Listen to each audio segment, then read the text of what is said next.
পাগলের মতো কাঁদেন আর বলেন, ও আমার আল্লাহ, আমি দুনিয়া চাই না, টাকাও চাই না, কি জন্য আমি এই টাকা চাইছিলাম জানি না রে আল্লাহ।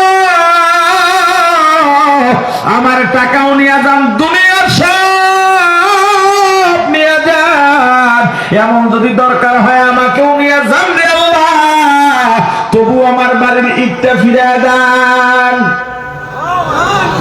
এটা বলতে বলতে আবার ঘুমায় গেছে। এবার গিয়ে দেখেন ইটের জায়গায় ইট লেগে গেছে। জান্নাতের সংক্ষিপ্ত পরিচয়, কারা জান্নাত পাবে সেটা পরে বলতেছি। এবার আসেন, দুনিয়ার কর্মের ফল ভোগ করার জন্য পরকালে আল্লাহ দুইটা জায়গা বানাইছেন। এই দুই জায়গার যে কোনো এক জায়গায় আপনাকে আমাকে যেতেই হবে, এর বাইরে কোনো জায়গা নাই। রাস্তায় চলবো না, গুনাহের পথে চলবো না।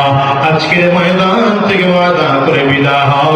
এতগুলো মানুষের মধ্যে কার হাত জানি মালিকের কাছে কবুল হয়ে যায়, কার তওবা যেন আল্লাহর কাছে কবুল হয়।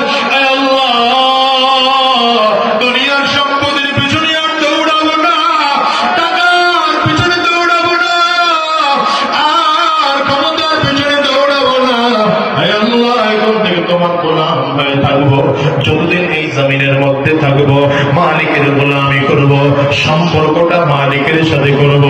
ও মুসলমান, কারা কারা তৈয়ার আছো? দুইটা হাত উঁচা করে আমার আল্লাহকে দেখাও, আওয়াজ দিয়ে চিৎকার